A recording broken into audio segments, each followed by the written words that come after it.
All right, so 1 minute recap of Bitcoin, right? Bitcoin, the good part, there's no central bank, central database. And how do we get this? We have many nodes in the network, and each one is storing this whole table of everybody's balance. So decentralization, the good part.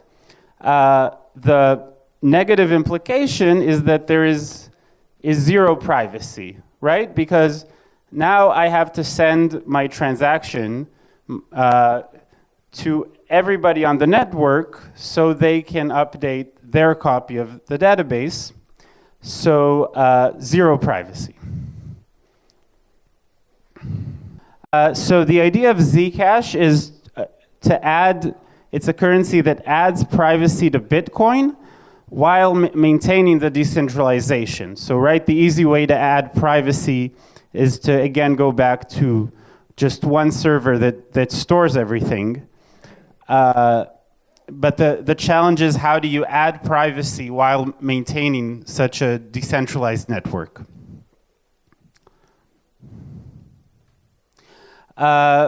But before saying how, we should say a word about the kind of the elephant in the room. So, is privacy really a good thing?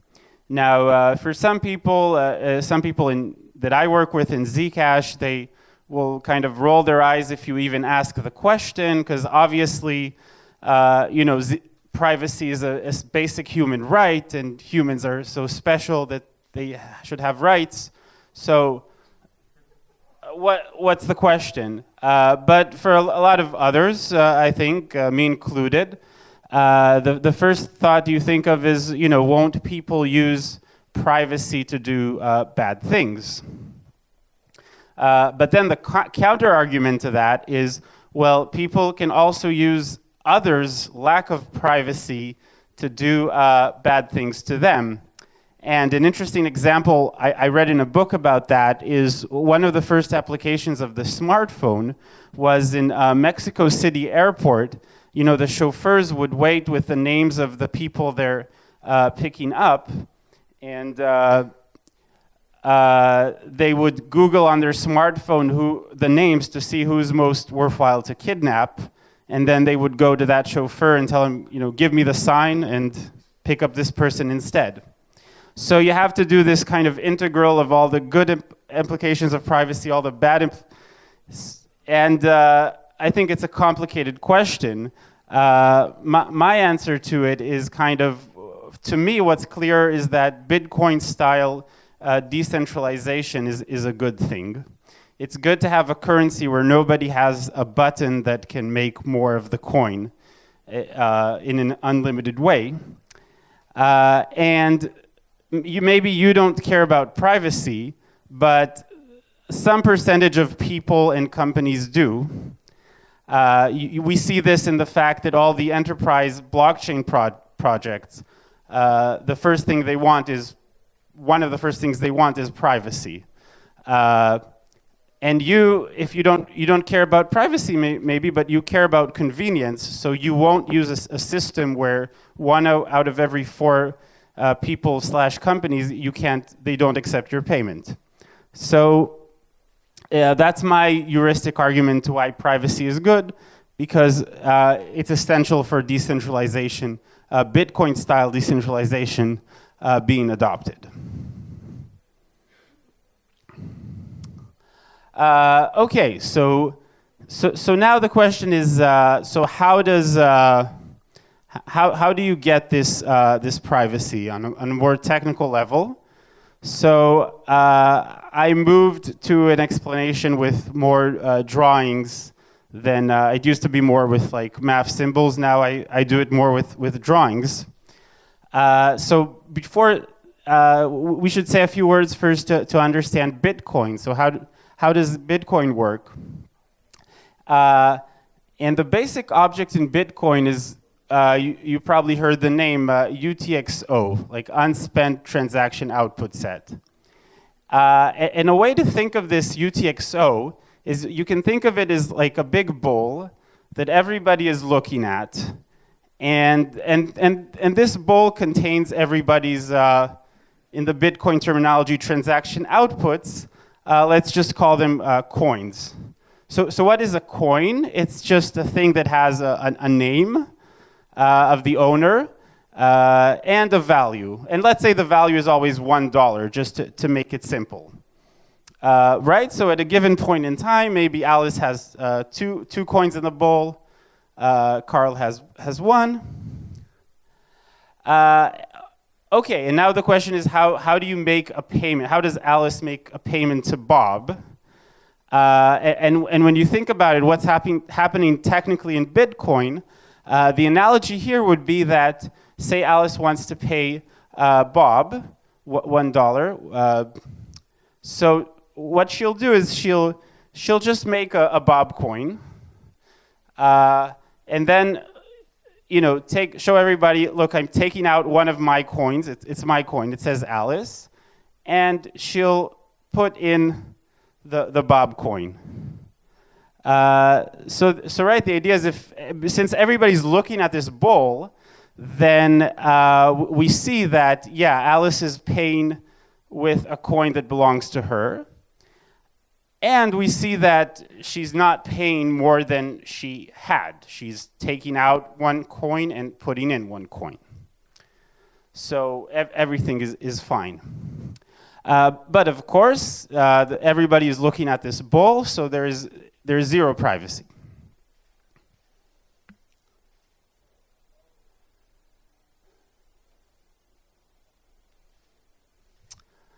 All right, and now, so how does this compare to Zcash? So for Zcash, we can think of it that we've replaced the bowl by an opaque box. So you can't see into this box. It's just for for the purposes here. So the coins are now in this closed box instead of a bowl. And you can think of it as this box has like some small opening on the top, so you can like drop things inside. You can't take anything out when it's already inside. But you can drop things inside. And also, so now these coins they're all, think of them as $1 coins. All the coins have the same value, just for simplicity. It's not really the case in Zcash. But now think that we've added to each coin a unique serial number. So just some random number that we've chosen, and each coin now has such a serial number.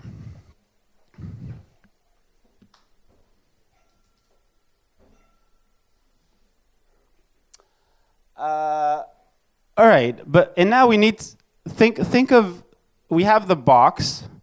And next to the box, we're going to have some list. The list everybody can see. And so what does this list contain? This list contains all the serial numbers of coins that have been spent in the past. So say at a given point in time, out of these coins, only this coin of Alice has been used. So at that point in time, we'll have just that serial number on the list.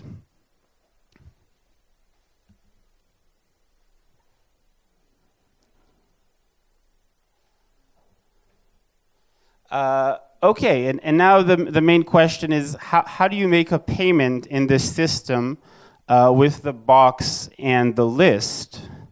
So say again, Alice wants to pay Bob one coin. She'll do something like this. She will, again, just create some new Bob coin and choose some random serial number for it. And just drop this coin into the box. But now also what she'll do, she will choose one of her coins that is still unspent. What does it mean it's still unspent? That it's serial number is not on the list at that point in time.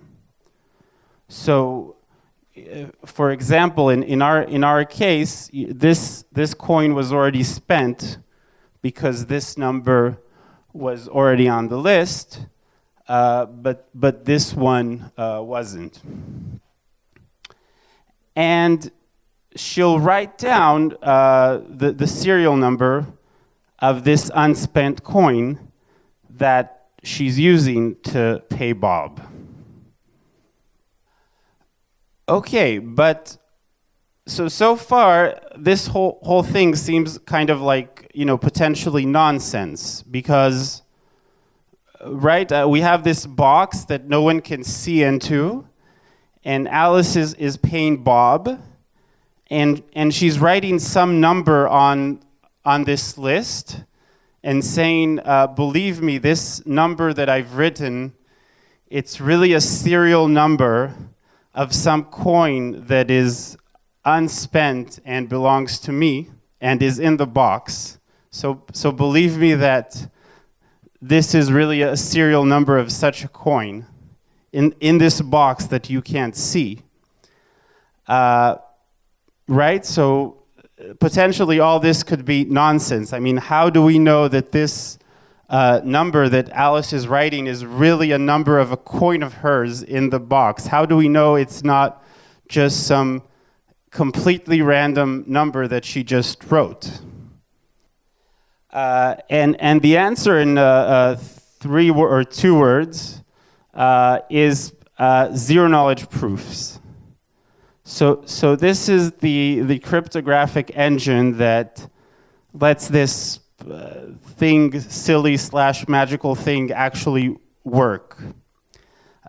So a zero knowledge proof is a way that you can prove to someone the validity of some statement without revealing any extra information. Like in our example, Alice can somehow prove that this number I wrote is really in some coin in the box. And did anyone here see this? This is usually the example that's given to. Has anyone ever seen this example of how to prove that you've seen it? That so this is a. All right, so think of, you have 2 balls. One is red, one is green, except that they're exactly the same size.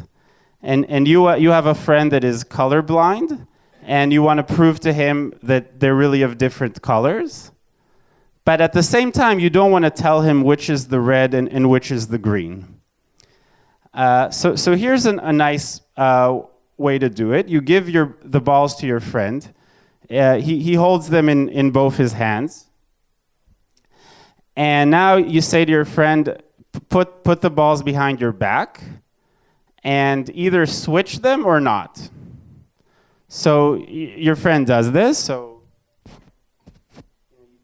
he puts the coins behind his back and he either flips. Wait, 5 minutes or time is out? Aha.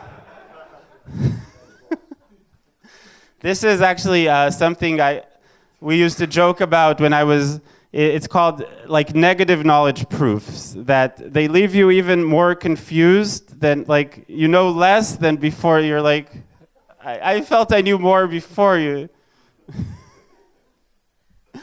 All right, so okay, so now your friend either switches the balls behind his back or not. He shows you the balls again in both hands and asks you, did I switch them or not? Right, so if you are not colorblind and really they're of different color, you'll be able to answer correctly. Yeah, you switched, the green was in the left hand, now it's in the right. So maybe, if even if they're the same color and your friend does this once, you have a probability of half of cheating him. But if we repeat this 20 times, he takes the balls behind his back, he asks, he switches or not, he asks you, did I switch, which one is in the left hand, right? The probability you'll answer correctly 20 times is very small. So more generally, a little more technically, for any computer program F and any possible output Z of this program, a zero-knowledge proof allows you to show that you know some input X to this program, that the output on this input is Z, without revealing any information on X. So for example, like take some hash function, SHA-256. We will all see some SHA-256 output, and a zero-knowledge proof will let me show you I know some pre-image of SHA-256 that leads to this output. Everybody will be convinced that I know this pre-image, but no information about what the pre-image is will leak from the proof. Now, this sounds totally magical, and it's helpful to see that it's similar to something that we are more comfortable with, or which is what's called digital signatures. When you think of okay, I'll just say this for people who are familiar. When you think of a digital signature, that's kind of a way you're proving to someone you know some private key without revealing the private key. And zero-knowledge proofs are kind of a generalization of this.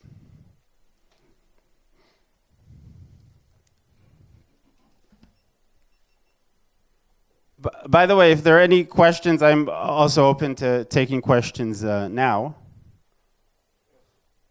Yeah, go ahead.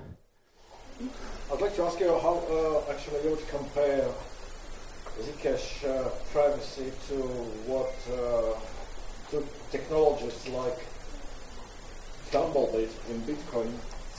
Tumblebit? Yeah, in Bitcoin, which actually they do quite successful mixing of coins and yeah, this test.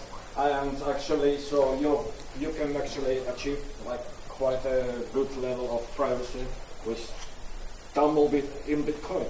And moreover, this is question part 1 and question part 2. Actually, it's one question, but yeah. It's also concerning Bitcoin. There is a technology developed by blockchain which is called confidential transactions, which right. allows you to hide not only the amount you send, but also the type of the asset you send. Like they contain different assets in transaction, and you also hide both the amount and the type of the asset. So, I mean, my question is, what advantages Zcash could have if you think they have over technologies like this?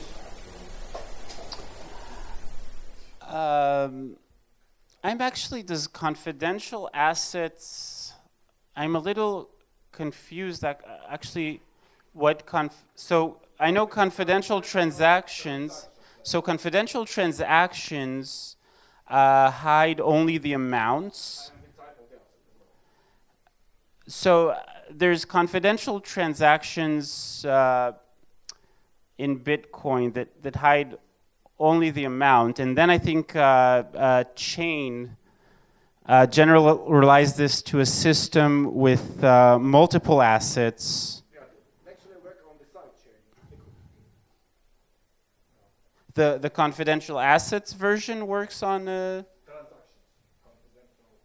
so both, right? Because confidential transactions is, I think, it's just for amounts, and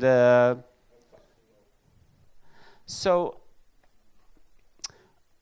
What I remember about, so confidential transactions in just a one asset type system like Bitcoin, they hide only the amounts and not the addresses. So if Alice is sending to Bob, it hides the amount but not the addresses of Alice and Bob.